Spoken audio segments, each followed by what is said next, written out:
Now, I would like to get this conference officially underway by introducing our first speaker. There isn't a digital platform on the planet that Robert Tercek hasn't had his hand in, as a prolific creator of breakthrough entertainment experiences. He's revered by many as a digital guru and as a digital visionary, and in a few minutes, we're going to find out why people feel this way. Robert was most recently president of the digital media at the Oprah Winfrey Network. He has also been the senior vice president of digital media at Sony Pictures Entertainment and creative director at MTV.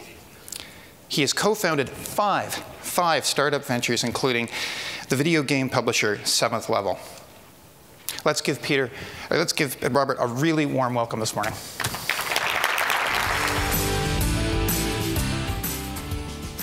Good morning. We just crossed the threshold into the second century of electronic media.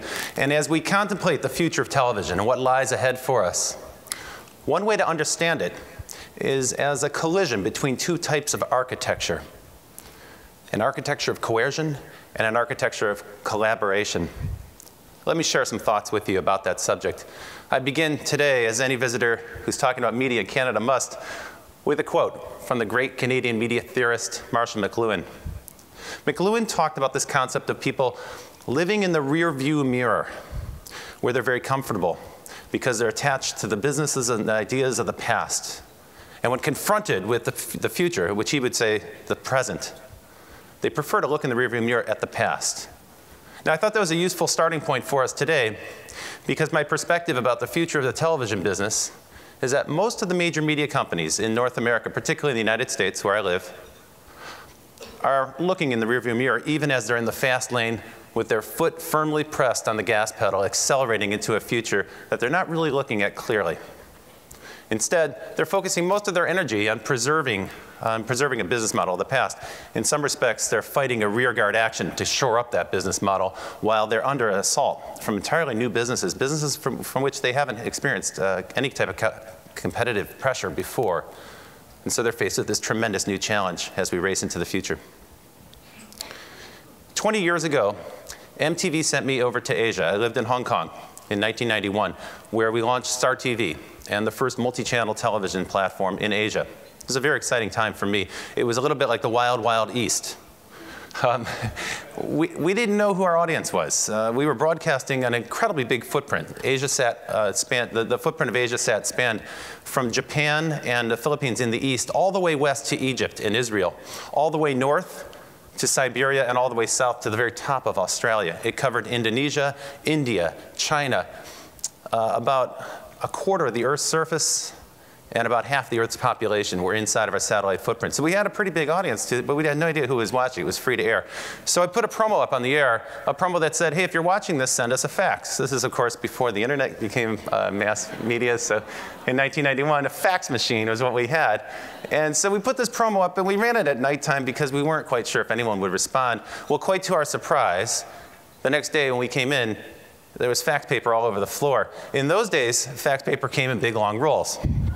And so the paper would spread out all over the floor in our offices. So we eventually started adding more and more fax machines because we'd run out of paper every night.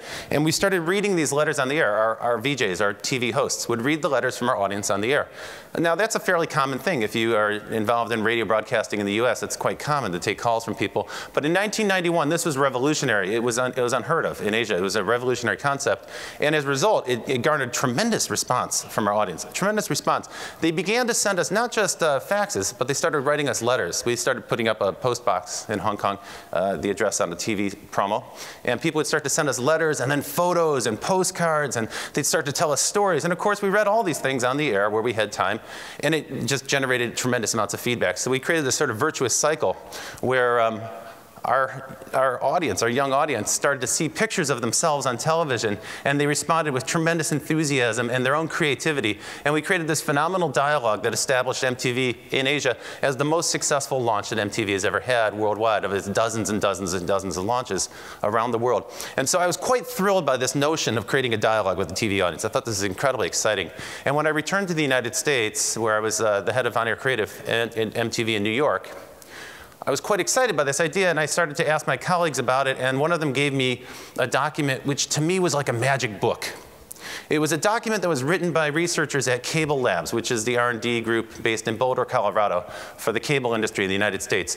And this document was written in 1992. It was called Delivering Interactive Services Over Cable Television.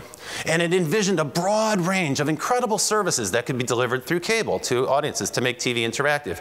Services that included things like brand new types of video services, music services, games, new types of communication, new ways to put groups together. It also included home shopping in novel new ways. Local auctions were contemplated. Even things that were as outlandish as looking at local real estate or even buying cars.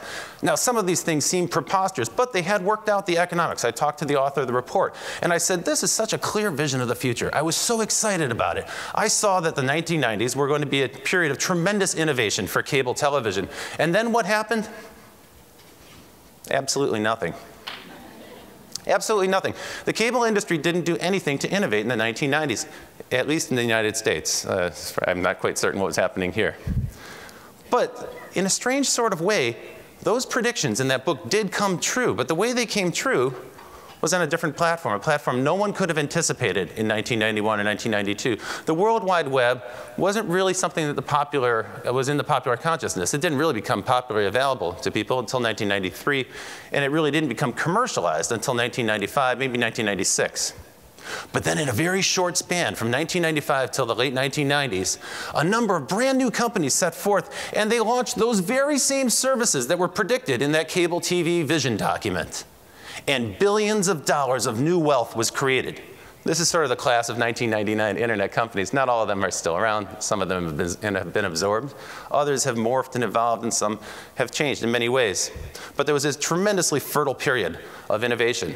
Now, this was not lost on the cable industry. They tried to create their own kind of service. There was a project called Excite at Home. The At Home network was a cable broadband service, and they felt that it was necessary to have a bundle of content, similar to the way cable's packaged today. So they acquired a second-tier portal called Excite, and the combined thing was called Excite at Home. And they tried to offer this to people in the late 1990s as sort of a high-speed internet with a portal, a gateway to the internet with a package of services. It was a miserable failure. And by 2002, it went bankrupt, and they shuttered the offices, as you can see here. Now, for years, I've wondered about that. I thought, this is such a strange thing. How could it happen that an industry that was in such a commanding spot with such a clear vision document, such a clear sense of what lay in the future, how is it possible that they blew such a big opportunity? I was puzzled by that. And of course, it's not the first time, and it's not the only time that you've seen incumbent companies miss a gigantic opportunity in front of them. And so as I started to think that through, I started to think about the architecture of the businesses. I started to realize, it's not necessarily the people who work in these companies, it's not the leadership, it's not the way they run their business, it's actually the design of the business, the architecture of the business that has a lot to do with that.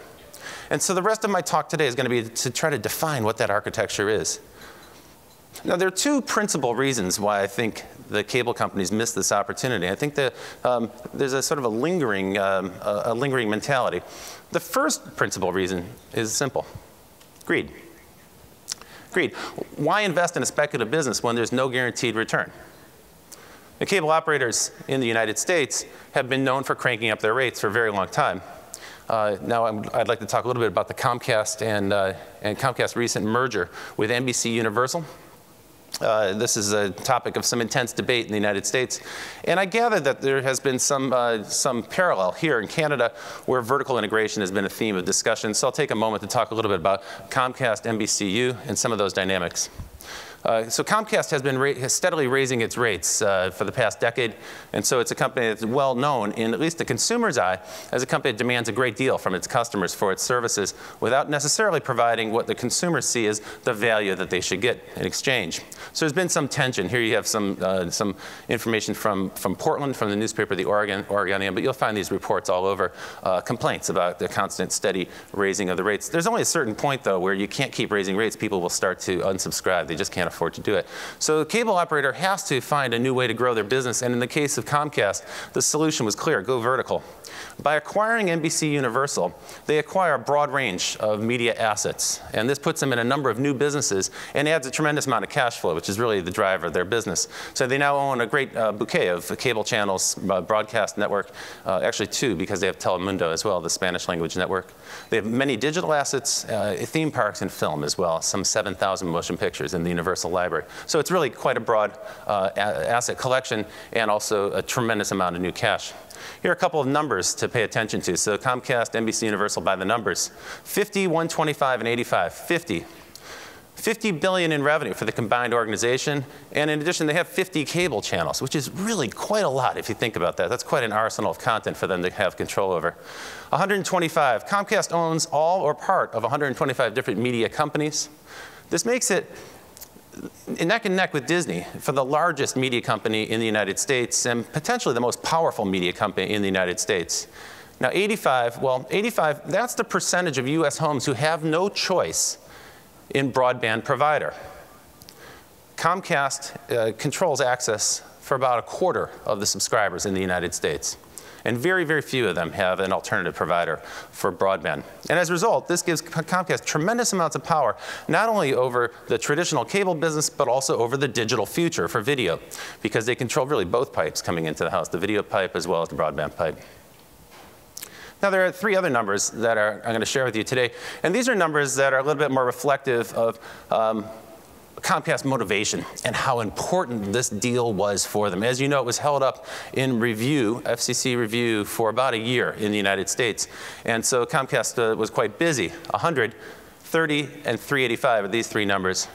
$100 million was spent by Comcast on lobbying efforts in Capitol Hill in Washington, and they actually hired 100 former government officials to work on their behalf. 30 is the number of lobbying firms that were hired by Comcast, and 385, well, that's the number of members of US Congress who received money from Comcast or their political action committee in order to garner their support for this merger. So this was a very, very valuable transaction for them, and Comcast was willing to really put some resources to work to make sure that it happened. Now, we've seen this story before. Just 10 years ago, the then dominant media company was acquired by the then dominant internet company, AOL, the AOL Time Warner merger. And at the time, this is what the then president, who later became chairman, Dick Parsons, this is what he said. He said, when power is moving up and down the value chain, you need to own the whole chain. That's really the logic behind this. So it's about saying, gee, we're not quite sure where things are going to play out in the future, but we're best off being totally vertical and totally horizontal. And that way, whichever way we go, we've covered our bets. We can control it. Well, we all know how that story ended. Steve Case, the founder of AOL and the chairman of AOL Time Warner for a brief period of time after that merger, this is what he recently said on Quora, the internet question site. He said, vision without execution is hallucination, and that, sadly, is the AOL Time Warner merger in a nutshell. Now, Comcast happens to be an extraordinarily successful company managed by two brilliant managers. They have a great track record of mergers and acquisitions, so I expect that they'll be able to execute, and I think they have a very good plan for how they're planning to execute. But this lesson has not been lost on them. And let's not forget, this isn't the only merger that's gone wrong, this AOL Time Warner merger. In addition, you had Vivendi Universal, and the unbundling of that deal actually is kind of the genesis of the NBC Universal deal. You also had Sumner Redstone's Viacom acquiring the CBS Broadcast Network, only to split the two companies apart a few years later. And so we've seen this story play out before, and in the past, it hasn't worked so well. We'll see what happens in the future. But this notion certainly lingers, and that brings me to the other major driver behind the behavior, and that driver is fear. Fear. You've got greed and fear. These are two primary principal drivers, principal emotional drivers that govern some of the behavior of these incumbent companies. Fear. Every telecom company has this primordial fear of being reduced to a bit pipe, a dumb pipe, reduced to commodity delivery of bits over a network and unable to access all the valuable services that ride on top of that network. So that's sort of a primordial fear, right? Everyone who runs a network is always trying to figure out a way to get into the revenue stream of those services above it. Another great fear is cord cutting, the idea that consumers are going to migrate to some other platform. They're going to cut the cord. This, by the way, is a major issue. This is a real genuine concern, because the economics of these deals are driven by the fact that these cable operators have such huge debt loads that they need to service. They run their businesses on a cash flow basis. They're constantly watching that. And so if unsubscribed levels start to go up high, if churn levels go up high, they have a real challenge, and they're going to be degraded in that respect. So this is a primordial fear for them as well. And of course, the new fear, the thing you hear about all the time, is over the top. The notion that new video services, innovative services, are coming in over the top of the walls of the walled garden. John Malone's famous metaphor for what a cable system is, a walled garden. Newcomers are coming, and actually I'm going to spend a minute talking about some of them in a moment.